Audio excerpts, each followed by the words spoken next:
August 12th, 2023. Santa Barbara nights always hold their breath just before the Pacific exhales. I stood at the edge of my own driveway, chest still weak from pneumonia, watching my only son change the locks on the mansion I designed, funded, and built with my own hands.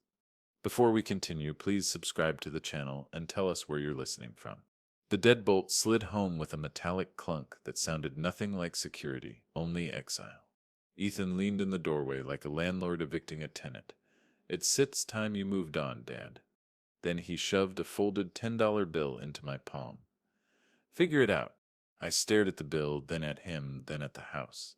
The same curved staircase where Margaret and I used to dance on New Year's Eve glowed faintly behind him. I'd drawn that staircase on blue drafting paper in 1995. I knew every inch, every joint, every beam, and now, at 58, I was being erased from it like pencil marks rubbed off a plan. I didn't yell. I didn't push past him. Shock welded me silent. Pride kept me upright.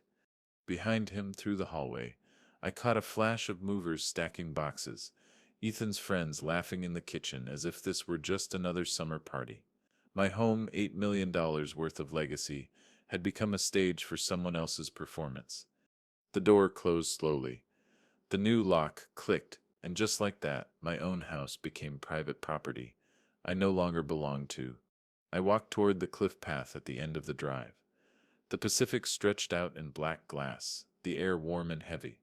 My breath fogged in the dark, and in that silence a memory ambushed me. Late 1998. Margaret sat at my drafting table under a single warm bulb, humming as she traced balcony lines. Ethan, 5 years old, slept down the hall.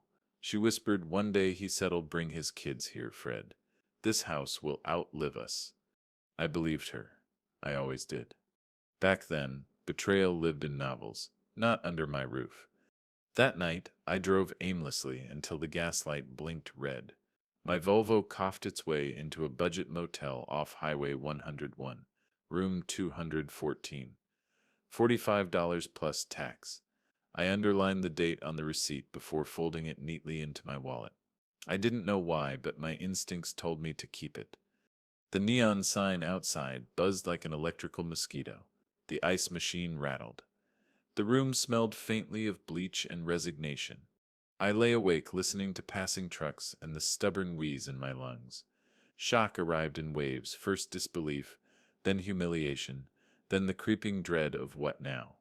Morning light cut through the cheap blinds and uneven bars. In the bathroom mirror, a stranger stared back.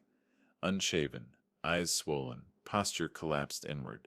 Margaret used to say, I looked most alive with a blueprint in hand.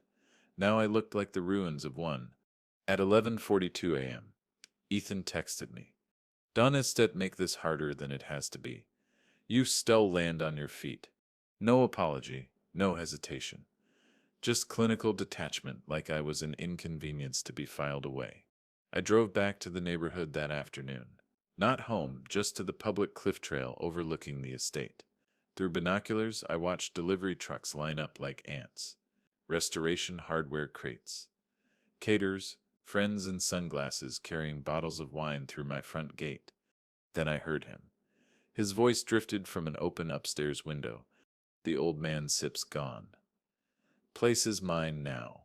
The sentence was casual, tossed like a joke, but it cut cleaner than a blade. For 30 years I'd built that house, not just from stone and steel, but from late nights, sacrifice, every ounce of trust I had left after losing Margaret. Ethan's betrayal wasn't impulsive. It was planned. He'd waited until I was weak, recovering, alone. That night, back at the motel, I sat on the bed holding the crumpled $10 bill between my fingers. My father Sip's voice echoed from decades ago. Legacies don't burn down overnight. They sipped or eroded by the hands you trusted most. The AC unit rattled like distant thunder. My world had shrunk to 12 feet by 15 with a sticky carpet and a single flickering light. I opened my old drafting notebook, the same one I had used in the 1990s to sketch the house septa's foundations. My hand trembled, but not from illness. I didn't draw a floor plan. I wrote a single line across the top of the page in firm, block letters. This isn't set over. Because even in that moment of humiliation, a colder part of me was already calculating.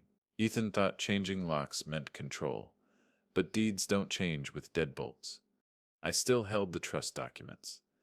The original 2018 deed, Margaret's letter. Ethan didn't understand how much paper could weigh. The betrayal was complete. The collapse had begun. I closed the notebook, slid the $10 bill between its pages like a marker, and switched off the motel light. The darkness didn't feel empty anymore. It felt like waiting. The motel bathroom mirror was brutally honest. The fluorescent light above it hummed, throwing pale stripes across my face. Each morning blurred into the next, like watercolor left out in the rain. Weeks passed like that, quiet, humiliating weeks. Room 214 became my world. The bed sagged. The ice machine outside clanked every hour like a cruel metronome. I kept my receipts stacked on the nightstand, dated and underlined like tiny gravestones. August 15th, 17, 19, 21, 23.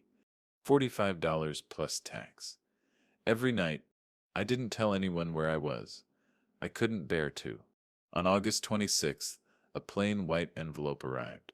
No return address, postmarked Santa Barbara. Inside a single typed page. Notice of trespass, effective immediately. You are hereby instructed not to return to the property at 14 Seabluff Lane. Violators will be prosecuted to the full extent of the law. Lawson and Fields, LLP, counsel for Ethan Caldwell.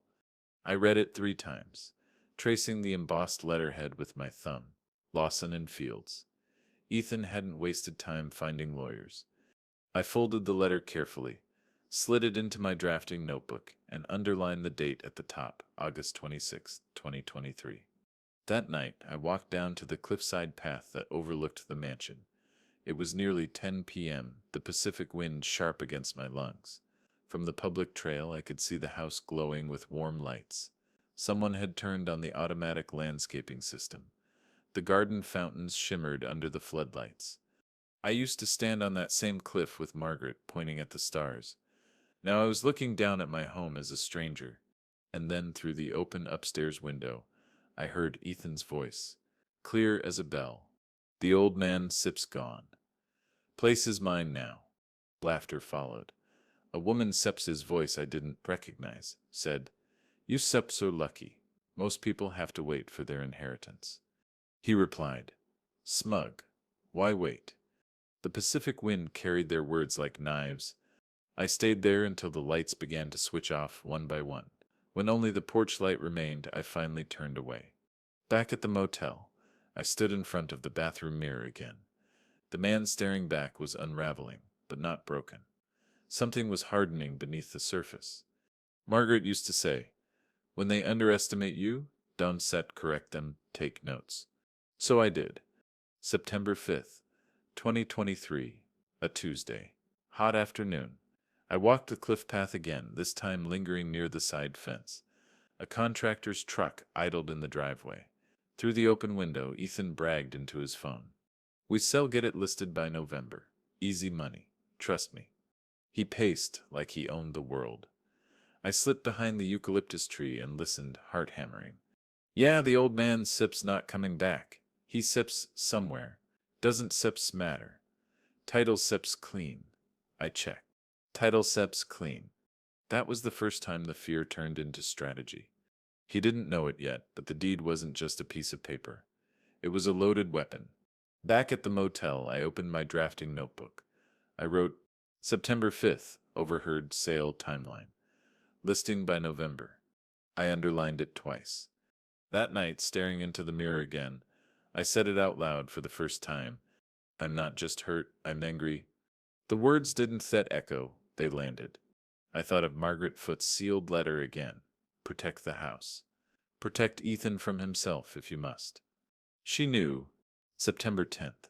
Another letter arrived. This one from the bank, addressed to me, but clearly sent at Ethan's request. Dear Mr. Caldwell, we have processed your recent change of address and authorized access for Mr. Ethan Caldwell as your designated agent under the power of attorney dated May 2023. Please contact us if this information is incorrect. My chest tightened. Power of attorney. I remembered signing that document after my pneumonia hospitalization in May. Ethan had brought it to the hospital, said it was just to handle utilities while I recovered. I should have read it more carefully. That night, I sat cross-legged on the motel bed with the letter, the trespass notice, and my receipts spread out like puzzle pieces. The outline of Ethan's plan began to emerge.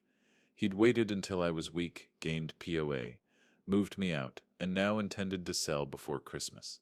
But he miscalculated two things. He assumed I would stay broken. He underestimated how meticulous architects can be. September 22nd. I drafted a formal revocation of power of attorney. 4 pages. Precise. Certified language. I took it to the notary on State Street at 10:14 a.m. The notary's stamp hit the paper with a deep, satisfying thud. Then I mailed copies via certified mail to Ethan, the bank, and the title company. Each envelope marked revocation, effective, immediately. Checkmate, move 1. Standing outside the post office, I felt the first real breath of clarity in weeks. The Pacific breeze cut through the morning fog, and for the first time since August 12th, I wasn't drowning. I was building. This revenge wouldn't be loud. It wouldn't be impulsive. It would be architectural. Brick by brick, document by document. Back at the motel that night, I placed the receipts, the letters, and the notary confirmation into a folder. I labeled it in neat block letters. Caldwell vis Caldwell, evidence. The mirror didn't scare me anymore. It reflected someone coming back to life. Late September mornings in Santa Barbara have a particular stillness, like the world is waiting for something to happen. I sat at a corner booth in a diner off State Street, nursing a black coffee gone lukewarm. The hum of chatter, the occasional clatter of dishes, and the rhythmic thump of the notary stamp from the table beside me gave the place a strange kind of focus. Across from me sat Harold Green, old friend, razor-sharp attorney, retired but not rusty. His hair had turned the color of wet sand, and his reading glasses hung low on his nose. Spread across the table between us were documents that had followed me from motel room drawers to manila folders. The 2018 deed, Margaret's trust letter, and the freshly notarized power of attorney revocation dated September 22nd. Harold tapped the deed with a pen. "You never signed this house away, Fred." Ethan sips, sitting on sand. I leaned in, the smell of stale coffee and copier toner filling the air. He thinks the title sips clean. I overheard him bragging about it. November listing. Harold Sip's mouth twitched into something between pity and admiration. Then Sips made his first mistake. He reached into his briefcase and pulled out a yellow legal pad, scribbling notes in a tight, practiced hand. We started not going to confront him directly. Not yet. You still lose that fight emotionally. But on paper, you start untouchable. The waitress refilled my cup. The steam curled upward between us, catching the morning light. I revoked the POA last week. I said, certified, sent to everyone. He should be receiving them any day now. Harold nodded. Good. That's Sip's checkmate move 1. But if Sip's planning a sale, we need to freeze his ability to act before he scrambles. That was when Lydia Grant walked in. She moved like someone who didn't waste time. Neat blazer, hair tied back, small leather folder tucked under her arm, private investigator, 42, precise. Harold had called her in as a consultant. I quickly realized that was lawyer speak for the scalpel we're about to use. She slid into the booth smoothly. Mr. Caldwell, she said, firm handshake. I've been briefed. Before we go further, I need your permission to start lawful traces on any financial activity tied to the property or trust. Do it, I said immediately. Lydia opened the folder and produced a thin stack of printouts. Preliminary work from public records. Contractors, invoices, bank chatter. Your son has been busy. I scanned the pages. $62,000 to SB Events and Rentals for a winter gala. $18,600 spent at Restoration Hardware. $240,000 drawn from the trust fund between June and August. I felt the air leave my lungs slowly. Sip's been throwing parties, renovating. spending trust money like it's SIP's Monopoly cash. Lydia nodded, and bragging about it. Social media posts, public Insta stories. He sips not subtle. Harold Bust pen didn't set stop moving. Every dollar he moves strengthens your future case. Keep everything. Dates, amounts, receipts, screenshots. Lydia, can you lock down backups? Already in progress, she replied. As she spoke, my phone buzzed. A text from Maria Torres, our longtime housekeeper. She'd worked with us for 25 years. She'd stayed after Margaret died. She'd seen everything. Maria, Mr. Caldwell, I need to tell you something. He said he's Sep's going to sell before Christmas. I heard it myself. My fingers tightened around the phone. Maria Sep's still in the house, I told them. She heard him say he's Sep's sell before Christmas. Harold exhaled slowly. Then our timeline just got sharper. We still need to move faster than planned. Lydia flipped to a calendar page. If his listing date is November, he settled target escrow closing before the holidays. We settle looking at a December 22nd window, give or take. I stared at the table, tracing the edge of the deed with my thumb. My wife and I had signed it on a bright morning in 2018 before cancer hollowed her voice. She'd smiled that day like she believed the house would protect our son. She hadn't accounted for greed. That was the moment something inside me shifted. Grief began to give way to clarity.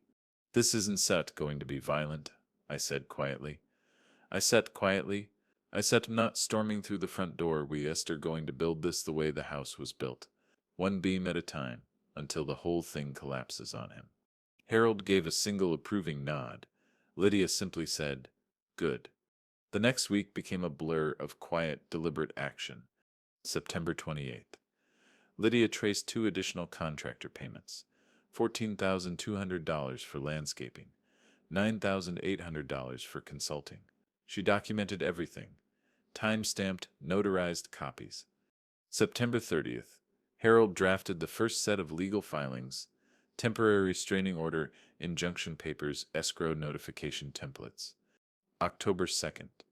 Maria called from the mansion. Mr. Caldwell, she whispered. There are appraisers here today. I took photos of their badges. I printed every email, every receipt. I bought a fireproof folder and labeled it in block letters, Foundation. I wasn't living in my house, but I was beginning to reclaim it on paper. One morning, I arrived at the diner early. The waitress had started recognizing me by then. Usual table, she asked. Yeah, I said. When Harold and Lydia arrived, we spread out new documents like blueprints for a different kind of structure. Two-row drafts, financial traces, witness notes. I wasn't just a displaced father anymore. I was an architect designing a quiet siege. Lydia placed one final document on the table, a printed Instagram story of Ethan, dated September 29th. He stood in the mansion foyer holding a champagne glass. The caption read, New Era. Old man Sip's gone. Big things coming. The photo showed the foyer Margaret and I had painted together one spring afternoon 20 years earlier. She'd laughed as I'd gotten paint in my hair. I remembered the smell of that day. I looked at the photo without flinching. Let him have his era, I said. We settle end it in court. And for the first time since the locks changed, I smiled, not out of joy, but out of certainty. October 18th. 2023, Santa Barbara's autumn fog rolled in thick that morning, wrapping the cliffs in gauzy silence. I stood outside the courthouse at 8:46 a.m. with Harold at my side, holding a manila folder heavier than it looked. Inside the first bricks of the wall I was building, temporary restraining order, notarized affidavits, certified copies of the trust deed and POA revocation. The bailiff's shoes echoed down the marble hallway as we entered. True hearings aren't glamorous, no jury, no grand speeches, just paper, procedure, and precision. That's where Ethan never stood a chance. By 10:12 a.m., the TIRO was granted. Judge Stein signed the order without hesitation. Ethan was officially prohibited from selling, transferring, or encumbering the property or trust assets until further notice. I walked out of that courtroom into the fog feeling, for the first time, like I'd placed the first solid beam of my new structure. At 4:17 p.m. that same day, First Coastal Bank received the certified court order. By 4:33, Ethan's access to the $4.2 million trust fund was frozen, not reduced. Frozen. That night, I returned to the motel, poured a cup of burnt coffee from the lobby machine, and sat at the small desk by the window. The Pacific wind rattled the thin glass. My phone buzzed. Voicemail. Ethan. Dad, you stir making a mess. Call me. We can sort this out. His voice had changed. Gone was the smugness I'd overheard on the cliff. It was still confident, but threaded with the first thin strand of panic. I replayed it twice, then saved it. October 18th, Ethan voicemail #1. Lydia moved quickly. By October 20th, she SIPs legally pulled voicemails and texts connected to Ethan SIP's escrow communications. She obtained contractor invoices through lawful channels. She even captured public bragging he SIPs made on Instagram Live about cashing out before Christmas. Every document was logged, time-stamped, and duplicated. We treated evidence the way I used to treat architectural blueprints. Nothing left to chance, everything backed up. Maria continued to be our quiet eyes inside the house. She began taking discreet, dated notes, what contractors came and went, what Ethan said on calls, who he entertained. She never exaggerated, just facts, times, quotes. One evening, October 22nd, she whispered through the phone, "Mr. Caldwell, he had another meeting with the realtors. They talked about backup buyers. He thinks you can touch him." I thanked her softly. "Maria, keep the notes safe. We settle need them." "I already have," she replied. "I write everything down," and I signed and dated each page. She understood the stakes. By October 24th, Harold and I had established a document war room in the diner. Booth 4. Mornings became strategy sessions. We stacked folders like Rampart's financial ledgers, legal filings, Maria's notes, Lydia's reports, voicemail transcripts, and photographs. Lydia pointed to the contractor invoices. "See this sequence? He made large payments right before each weekend. Classic staging for quick flips. He kept prepping the house for a December sale sprint." The Herald circled dates on a printed calendar. "We secured the TRO, but the next step is listen tenens and injunction. Once those are filed, the title company can to touch this property without tripping over our filings." "Lis pendens," I repeated quietly. "A legal landmine." Harold smiled faintly. "Exactly." At night, when the diner emptied and the world went quiet, I'd return to the motel and spread the day's evidence across the bed like blueprints. Each document had its place. TRO copies, receipts, Maria's notes, Lydia's legal pull records. I used sticky notes the way I used to mark structural beams. TRO 10/18, bank freeze 10/18, voicemail saved #1, Lydia pull 10/20, Maria notes ongoing. This wasn't just revenge anymore. This was construction. A new kind of house. One Ethan didn't know existed until the walls started closing in. October 27th, Ethan's lawyer sent a formal objection to the TRO. Harold responded within 24 hours with an evidence packet so thorough it read like a closing argument. "Mr. Caldwell retains ownership." Harold wrote.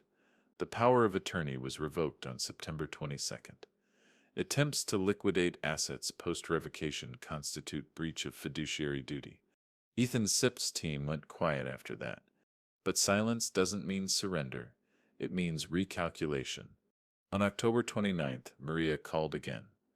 "He yelled on the phone tonight. Something about the bank freezing everything." He slammed the door. I thanked her. "Maria, stay safe. Dawn provoke him." She laughed softly. "He doesn't notice me anymore, that Seps's mistake." Her loyalty reminded me of the house itself. Quiet, dependable, full of history. On October 30th, I stood alone on the cliffs just after sunset. The Pacific wind was colder now. In my hand, I held the old gate key. I whispered into the wind, "You stars standing on borrowed ground, Ethan." The mansion lights flickered on automatically behind the hedges. For years that had been my signal to head inside for dinner. Now it was a reminder of the battlefield I was methodically shaping. Brick by brick. Document by document.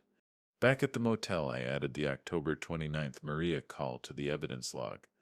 Then I flipped back to the first page of my drafting notebook, the page with "This isn't set over." Underneath it, I wrote, "The foundation is set."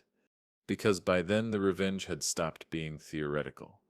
It had structure, deadlines, legal filings. Witnesses, it had weight. November arrived with a chill that crept off the Pacific and into my bones. At the motel, condensation beaded on the inside of the windows each morning. I wiped it away with the same hand that once drafted skylines. Routine had replaced shock. Strategy had replaced despair. In the diner war room, Harold brought in a stack of filings so thick it thudded when it hit the table. Lydia was already there, laptop open, calendar pulled up. She had highlighted December 23rd in bright red. Maria had found the signed contracts. Closing date December 23rd, 2023. The sale wasn't just a plan anymore. It had a timeline. I leaned over the papers, tracing the signature block with my finger. Ethan's sloppy initials sprawled next to the buyer's name. Raven Home Properties, LLC, out-of-state shell. Quick flips. They'd moved on several Santa Barbara properties over the last 2 years. Lydia had already pulled their transaction history. Classic move, she said. They buy undervalued legacy estates from panicked sellers, renovate minimally, and flip fast. He insists trying to cash out before the new year. Harold circled the closing date with a red marker. The squeak loud in the quiet diner. "That," he said, "is our finish line." The calendar became our battlefield. November 2nd, Tro confirmed. November 3rd, Lydia filed financial trace extensions. November 6th, title company acknowledged receipt of TRO and freeze orders. November 8th, Maria overheard Ethan telling a contractor, "Everything's on track.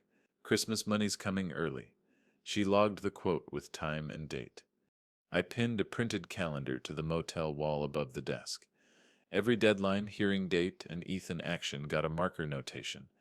My father used to do this during major architectural builds, calendar walls covered in red and black ink. It wasn't nostalgia, it was muscle memory. Then came November 17th.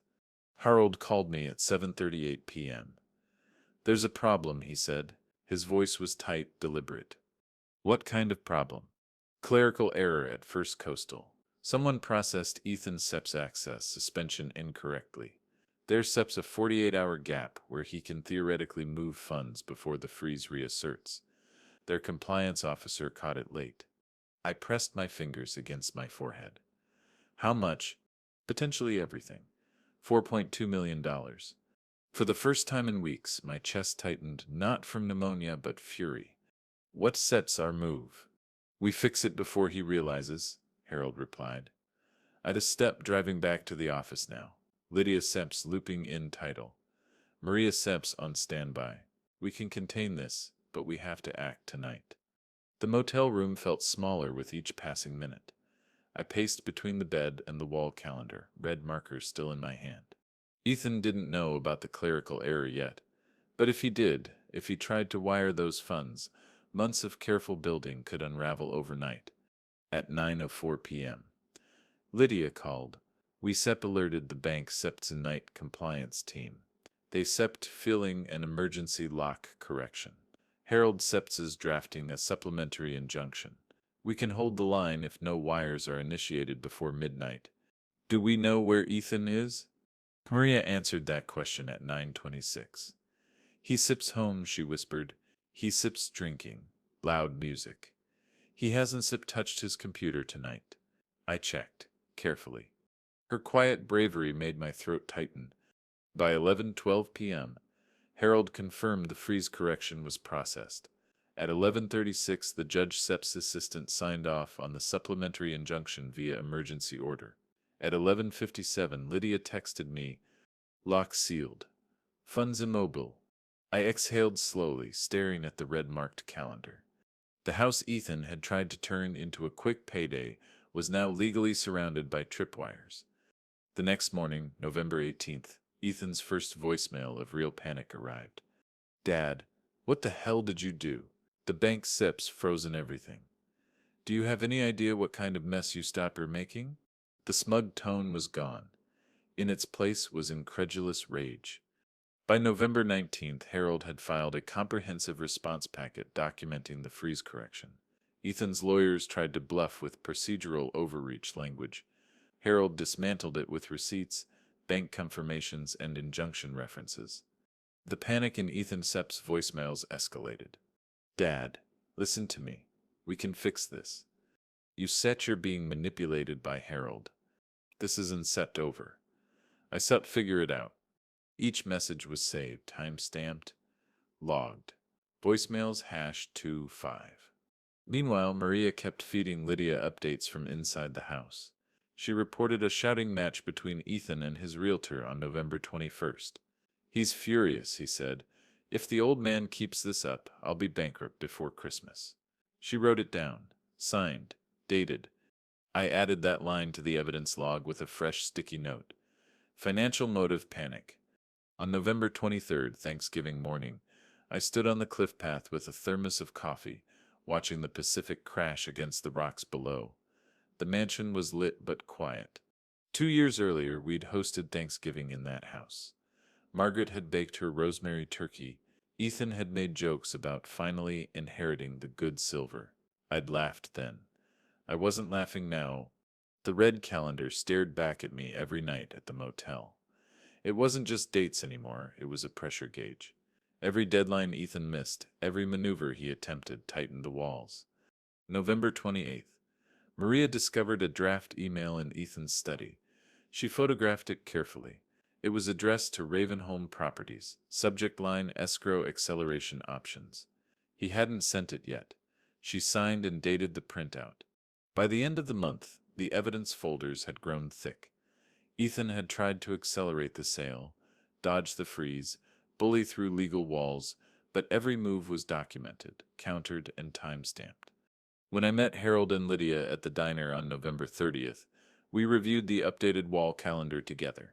The red circle around December 23rd was now surrounded by smaller circles. Legal filings, injunction dates, inspection deadlines, financial freeze notices. Lydia looked at me over her laptop. HESIP's running out of runway. I nodded slowly. Good. Because by now the red ink wasn't just marking dates. It was marking the countdown to justice. December arrived quietly, like a held breath. The Pacific wind sharpened. The days grew shorter, and shadows pooled in the corners of every room I visited. Santa Barbara's holiday lights went up early that year, cheerful, glittering, almost mocking. Inside the diner war room, our calendar had become a battlefield map. December 23rd was circled in red so many times the paper had started to fray. Around it were concentric rings of hearings, filings, inspections, and deadlines. Harold called it the siege perimeter. December 11th was our first major strike of the month. That morning, at precisely 8:32 a.m., Harold filed the lis pendens against 14 Sea Bluff Lane. For most people, that's just Latin legal jargon. For Ethan, it was a title killer. Lis pendens means suit pending. Once recorded, no buyer can claim ignorance of litigation involving the property. No title company will insure it. No escrow can close cleanly. It's the legal equivalent of dropping a boulder in the middle of a racetrack. At 11:14 a.m., the Santa Barbara County Recorder's Office stamped the filing. At 11:37, Lydia confirmed that Title Corp's system had updated. By noon, Ravenholm Properties legal counsel had emailed Ethan's lawyer, sounding alarm bells. Harold handed me a printed copy of the stamped filing across the diner booth. The red seal caught the morning light. Congratulations, he said. You just built a legal wall around your house. I traced the seal with my thumb. It wasn't joy I felt, it was precision. December 12th, 9:06 a.m., preliminary injunction granted. Judge Stein's gavel came down fast. The combination of TRO, lis pendens, and injunction formed a legal fortress. Ethan's attempts to sell were effectively dead on arrival. Lydia Sipp's eyes sparkled when she walked into the diner that afternoon. Title killed instantly, she said, sliding her laptop around to show me Ravenholm Sipp's internal email thread. They Sipp's panicking. No insurer will touch this now. You just vaporized his escrow timeline. I sipped my coffee slowly, letting the words sink in. For months I'd been reacting, building quietly in the shadows. But now, for the first time, Ethan was on defense. The legal filings had teeth. December 15th. Maria called in the evening. He screamed at someone on the phone for 20 minutes. She whispered. Then he threw a glass. I found it broken in the foyer. I heard faint holiday music in the background of her call. The image was surreal. My son pacing in anger while Christmas lights twinkled outside. He said.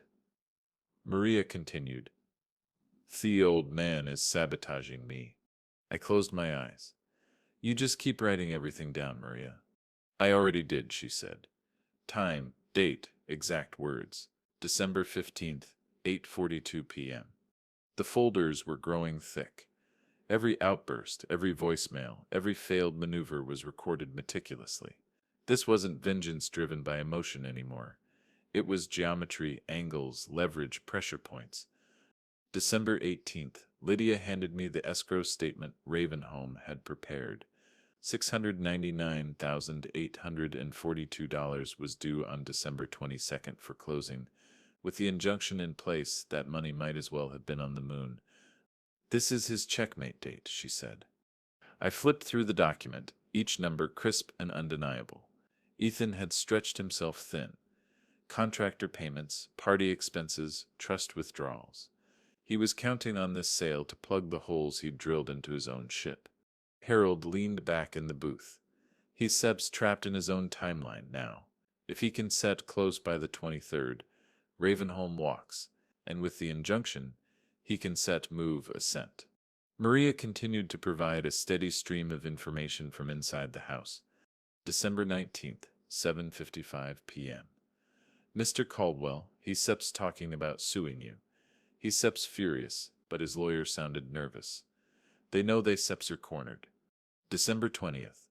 Harold and I spent the morning reviewing every affidavit ledger and bank slip in preparation for the looming courtroom date. Booth 4 looked like a command center.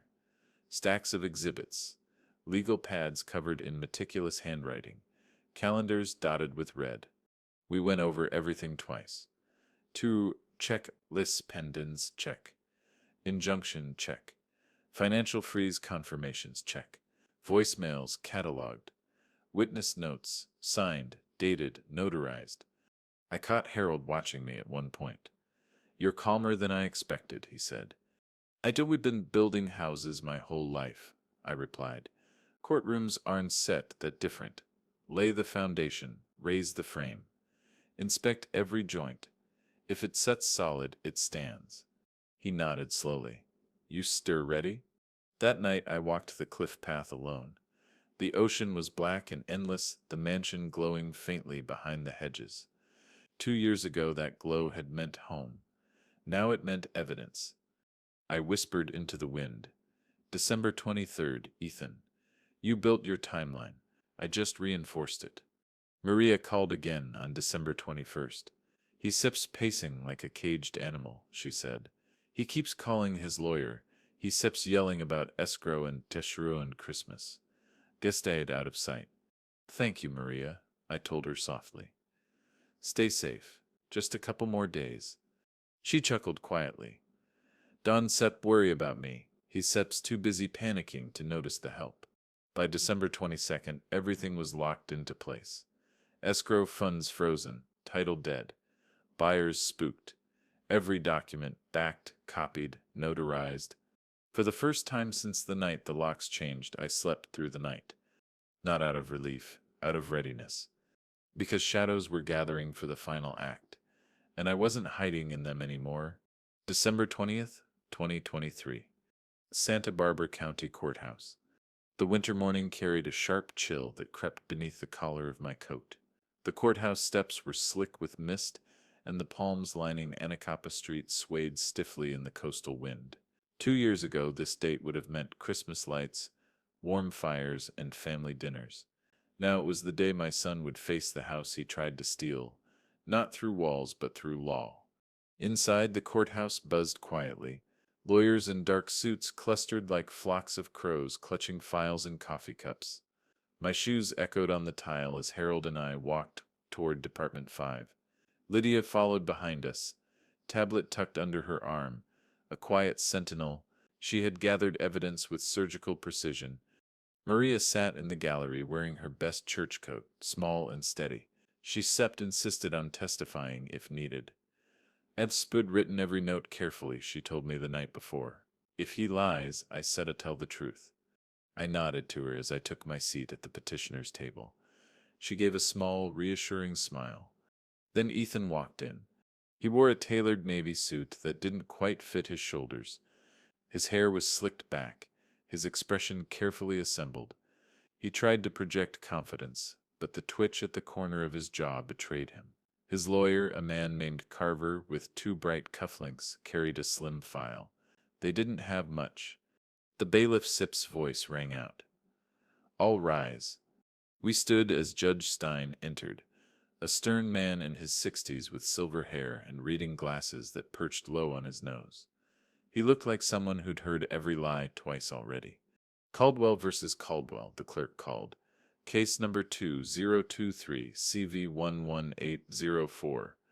Petition for injunctive relief, breach of fiduciary duty, and motion to void pending sale. Hearing my own last name against his like that felt strange, like seeing your family portrait cracked down the middle. Harold rose first, voice steady. Your Honor, we are here today to protect both a property and a legacy from unauthorized sale and financial depletion. The evidence is extensive, the timeline clear. Carver launched into his opening like a man on a tightrope. This case is nothing more than an overreaction by a grieving father. Mr. Caldwell Sr. is confused. My client Ethan Caldwell has been managing the property responsibly under power of attorney since May. His father's sudden hostility is unfortunate, but not legally grounded. I felt Lydia Seps's eyes on me, steadying me. Harold stepped forward. Your Honor, the power of attorney was revoked on September 22nd, 2023, properly notarized, delivered, and acknowledged.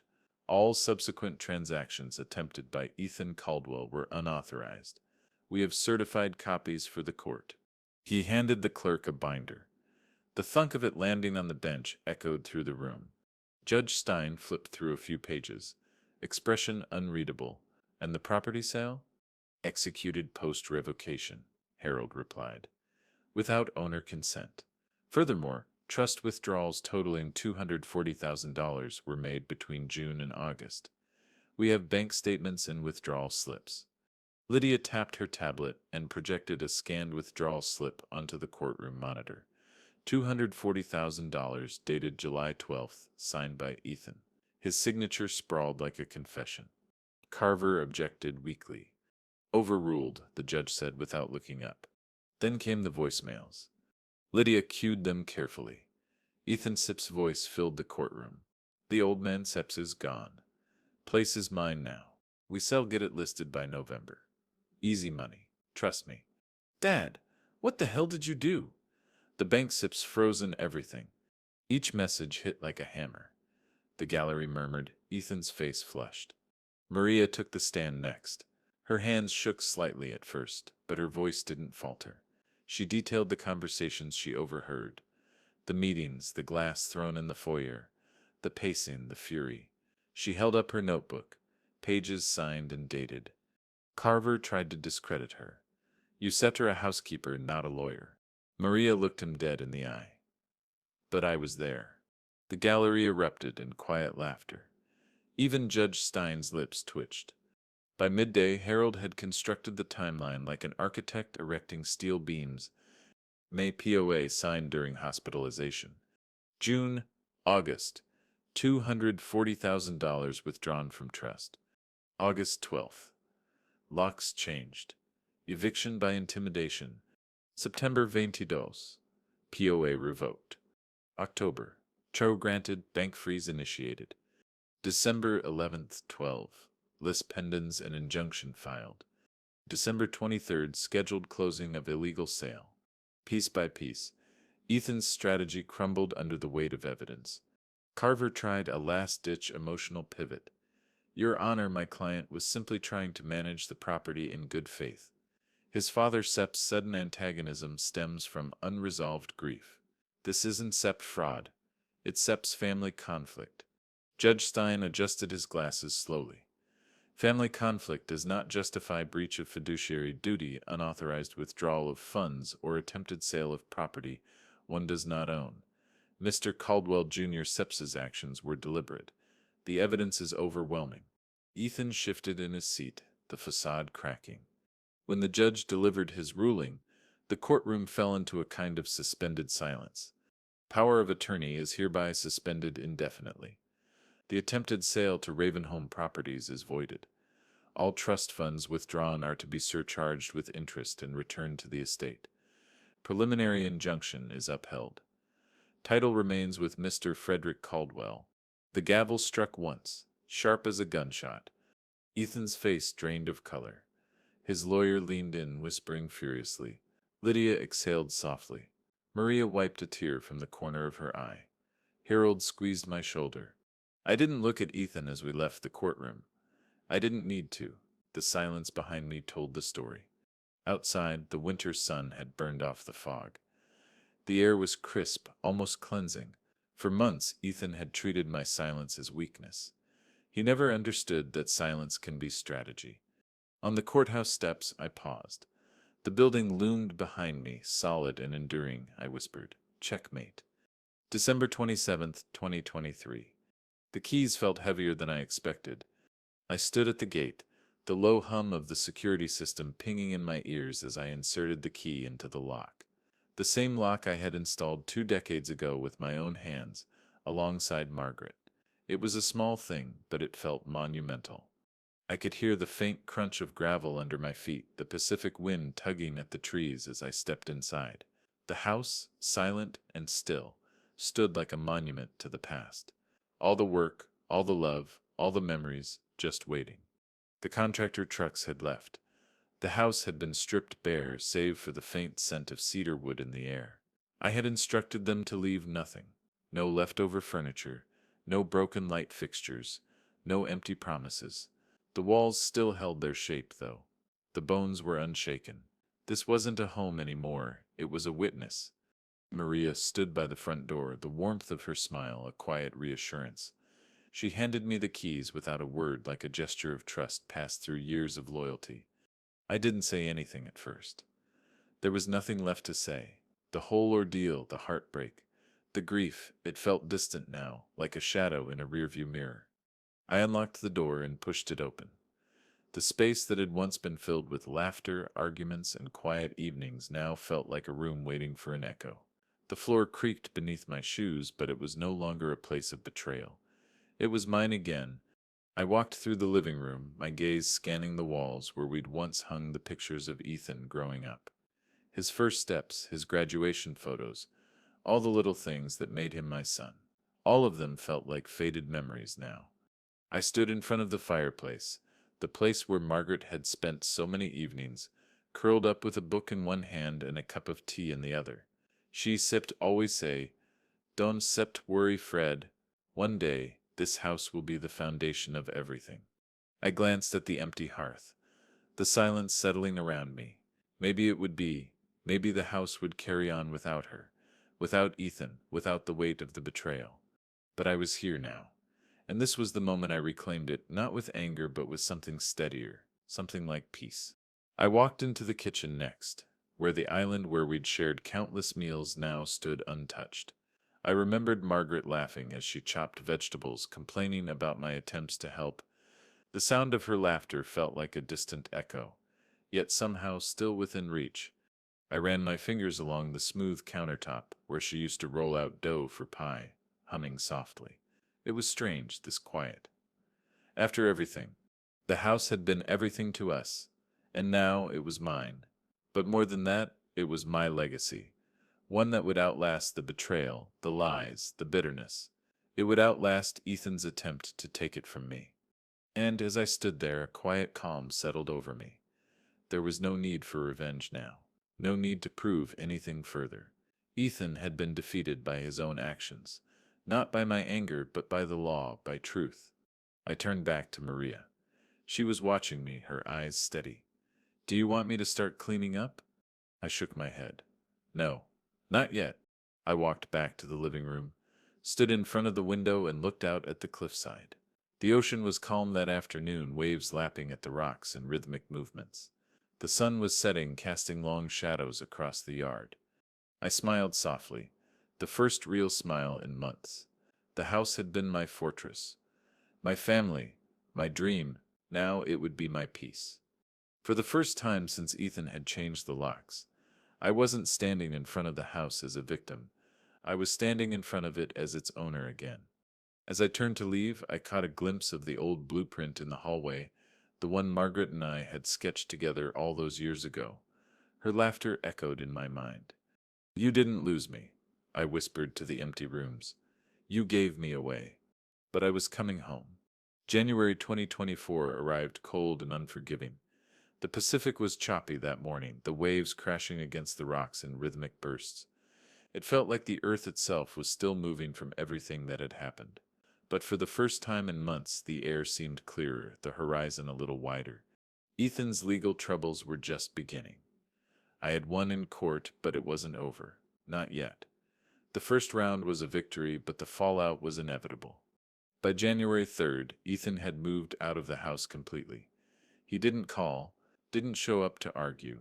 He didn't even try to send a lawyer to dispute the court order. He knew it was over. The title had been voided. The money was frozen. The sale of the house was off. He hadn't responded to my messages either. Not that I was surprised. The finality of the court's decision hit him harder than I expected, and by all accounts he was in free fall. The first civil lawsuit came on January 5th. The trust had officially filed for breach of fiduciary duty. The amount was staggering, $2.4 million. It covered all the withdrawals, contractor payments, and the money Ethan had illegally spent from the trust fund. I stared at the summons as I sat in the diner, the same booth I'd spent so many hours in, the same table where my life had slowly started to rebuild itself. It felt strangely quiet now. Harold had worked quickly, drafting an airtight complaint. By January 8th, we had a court date for January 15th. Ethan had no choice but to appear. The court would determine how much of the $240,000 in withdrawals he would have to return to the trust, plus interest. Every penny of his illegal actions would be accounted for. I couldn't help but feel a quiet satisfaction at the thought. Ethan had always believed he could outsmart everyone. He thought he could win with a smile, with charm, with money. But I had built something more than a house. I had built a case, and it wasn't going to fall apart like he thought. I waited for the phone call. I knew it was coming. On January 10th, I got a voicemail from Ethan's lawyer, Carver. Mr. Caldwell, I think it says time we discuss a settlement. My client has made significant financial missteps, and the court date is rapidly approaching. I set to recommend an amicable resolution, especially considering the emotional strain this situation is causing for both parties. I had to stop myself from laughing.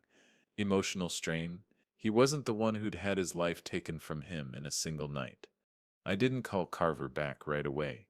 Instead, I took the time to look over the final papers for the civil case, the list of payments Ethan had made to contractors, the forged signatures, the fake invoices, the reckless financial decisions.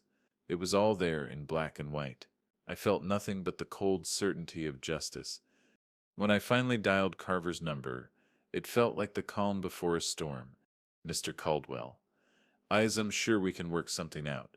My client is prepared to make reparations. But we need to avoid a protracted trial. The financial toll is already significant. Tell Ethan, I said calmly, that I said I'll accept a settlement, but it won't set be for less than $2.4 million. And I want the court fees covered in full. No more games, no more delays. There was silence on the other end. I could almost hear the frustration building in Carver's throat. I relayed the message. Mr. Caldwell, I hung up. By January 13th, Ethan had sent an official offer to settle. He offered $1 million, a far cry from what was owed. I didn't respond. I didn't need to. His offer showed just how little he understood the gravity of his situation. I wanted him to know that the clock was running out. On January 15th, the day of the civil trial, I showed up early. Harold met me at the courthouse steps, his expression grim but determined. This is it, Fred. The moment we had been building for. Inside the courtroom, Ethan looked completely out of place. He wasn't the confident man I remembered. He sat hunched in his seat, glancing nervously at his lawyer. His hand trembled slightly as he reached for the paperwork on the table. The judge entered promptly at 9 a.m., and we all rose. The atmosphere in the room was tense, but calm. This wasn't a fight anymore, it was a reckoning. Harold stood first, presenting the case. He laid out the facts clearly. The power of attorney had been revoked in September. Ethan had misused the trust funds. Ethan had tried to sell the house illegally after the POA was terminated. The damage had been calculated, and the amount Ethan owed was $2.4 million. Carver attempted to counter with his usual emotional appeals. He argued that Ethan had acted out of misguided loyalty and didn't intend to cause harm, but his words fell flat. Every piece of evidence we had meticulously gathered refuted him. The judge listened carefully, turning to Ethan Sepp's lawyer only once, asking, "Mr. Carver, would your client like to make a statement on behalf of the defense?" Ethan stood up, his face pale, eyes avoiding mine. "Your Honor, I admit I made mistakes, but I wasn't trying to hurt anyone. I was trying to secure my future. My father, he trailed off, unable to finish the sentence." I didn't speak. I didn't need to. The truth was already on the table. The house was mine again. The legacy was intact. The judge took a long pause before speaking. His voice was firm. "The court finds in favor of the plaintiff, Mr. Frederick Caldwell. Judgment is awarded in the amount of $2.4 million, plus interest due within 90 days. I didn't move immediately. I just stood there, the weight of the moment sinking in. Ethan's face crumpled in disbelief. His lawyer gave a final, resigned nod. They both left the courtroom quickly, avoiding eye contact. I stood tall. Justice had been served, not just for the house, not just for the money, but for the legacy that Ethan had tried to steal. The foundations of this house had been built on trust, and trust couldn't be bought or broken by money. As I walked out of the courthouse, I felt the cold air against my skin again, but this time it didn't feel like a burden. It felt like freedom. I had come home. I had reclaimed my house, and I had finally truly found my peace. Spring arrived in Santa Barbara like a promise, soft and unhurried, stretching its limbs across the hills. The roses Margaret had planted by the gate bloomed as if they'd been waiting for this moment, waiting for me.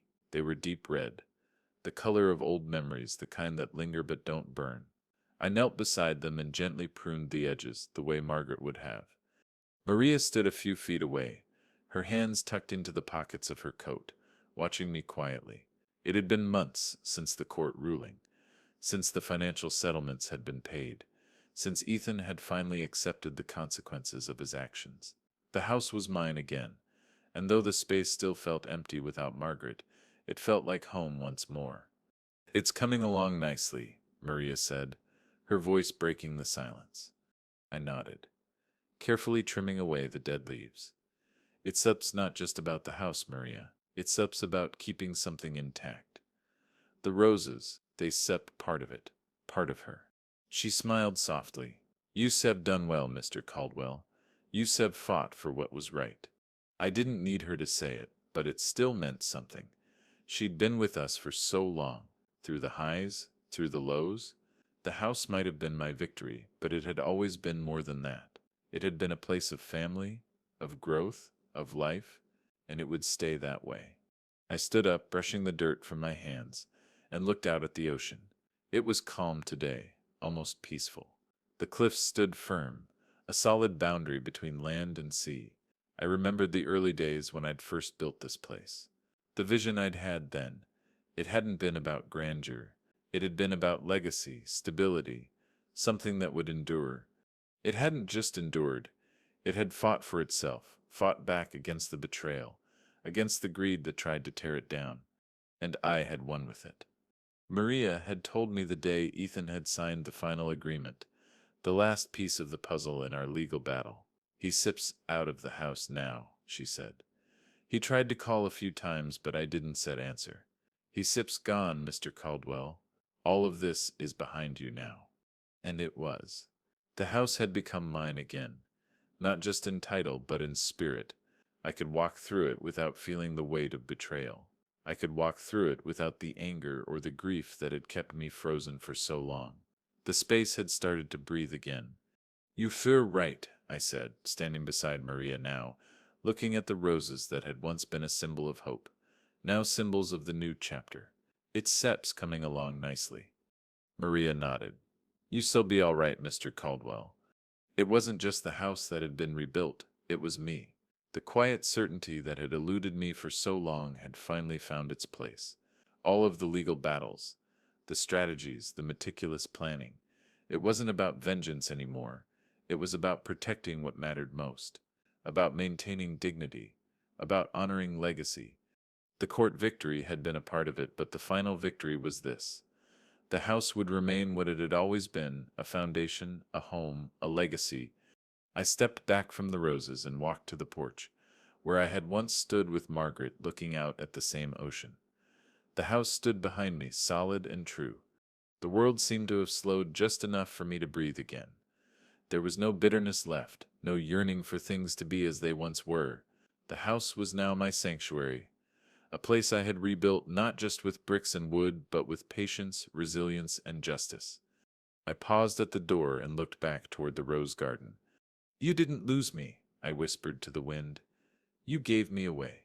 And with that, I stepped inside. August 12th, 2025. 2 years to the day.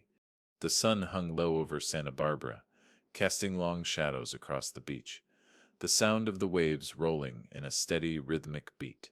I stood on the porch, the same porch where I had once walked away, the same porch where Ethan had turned his back on me. 2 years ago, I had stood here in shock, betrayed by my own son. Today I stood here again, different, stronger, a man who had rebuilt his life. The house was quiet now, the silence a comfort, not a burden. The rose garden I had tended to with Maria stood in full bloom, vibrant and alive. It was a reminder of everything I had fought for, the house, my legacy, my peace. The phone buzzed in my pocket. I glanced at the screen. It was a call from an unknown number. My first instinct was to ignore it, but something inside me made me answer. Hello? Dad, Ethan Tess' voice. Shaky, uncertain. Dad, it's Sesame. Can we talk? I felt the familiar pang of disappointment, but it was different now. I wasn't angry anymore. I wasn't even surprised. I had known this day would come, the day when Ethan would realize the weight of what he had done. I took a deep breath and leaned against the railing, staring out at the horizon. What do you want, Ethan? I I don't know how to say this, but I said I'm sorry. I said I'm sorry for what I did, for how I treated you. I made so many mistakes, and now I sit and trying to fix things. I paused, the wind tugging at my shirt. You can fix everything, Ethan, not with an apology. I know, he said, his voice trembling. I learned that. I know where to go from here. I could hear the desperation in his voice, the cracks beneath the surface. I had watched him spiral for so long, and yet somehow this felt different. It felt like he was finally reaching the point where he realized the cost of his actions. But it didn't change anything. You had your chance, Ethan, I said. My voice calm, steady. You lost the house. You lost the trust. You lost me. You gave it all away. There was a long pause on the other end of the line. I could almost hear him choking back the words, the realization settling in. I know. And I don't expect you to forgive me. But I'm trying to do better. I stepped into therapy. I stepped in trying to understand where I went wrong. I felt a flicker of something deep inside me, regret maybe, or sadness. I had wanted my son back, but not like this, not at the cost of everything I had worked for. Ethan, you can undo what you did. You can erase the last 2 years, and you can just walk back into my life because you sorry now. It doesn't set work like that. His voice cracked. I understand. I just wanted you to know that I'm sorry. I know you are, I said softly. But sorry doesn't set fix what you broke. There was a silence, thick with the weight of everything unsaid. I stood there watching the ocean, the sun sinking lower, the sky turning a deep shade of purple.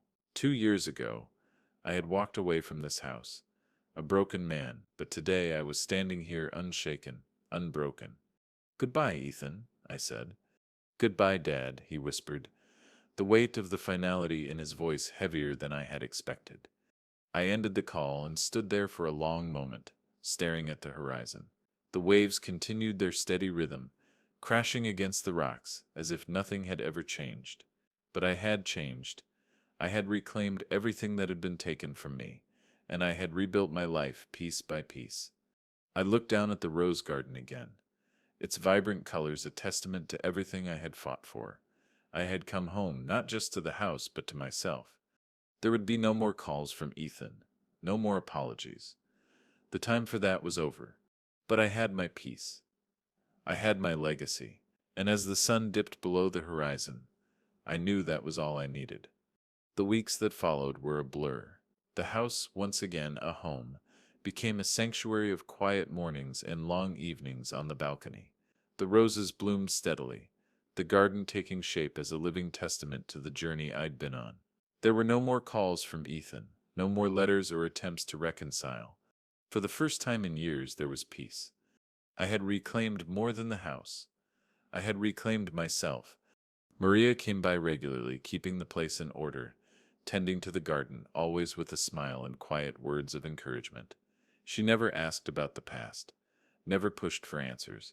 She simply helped rebuild, one small task at a time. In those still moments when I stood on the porch looking out over the cliffs and the ocean, I realized that the house wasn't just made of stone and wood.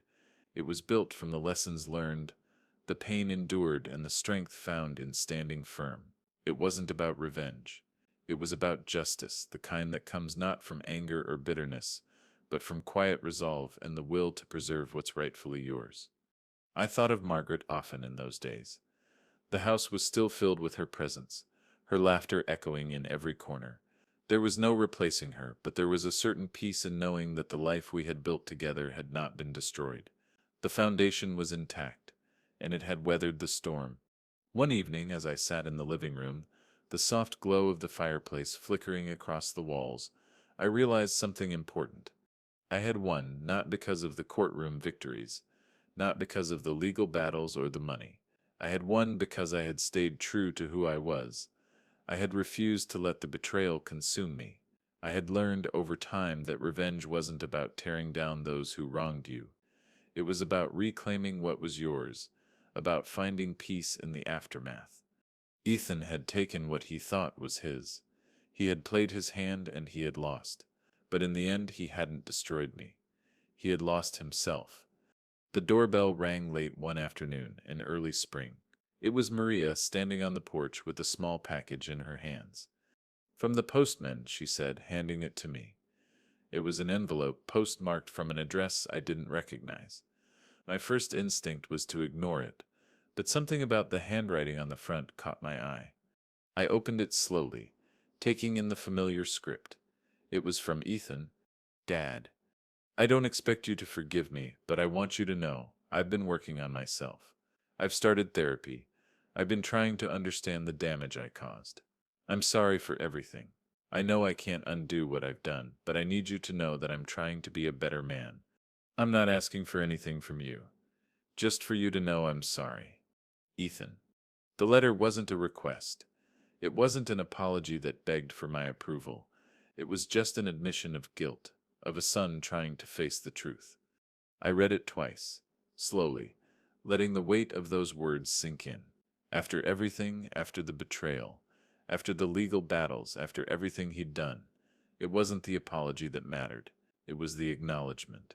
He had admitted finally that he had been wrong. It was the closure I hadn't known I needed. I folded the letter carefully and placed it on the coffee table.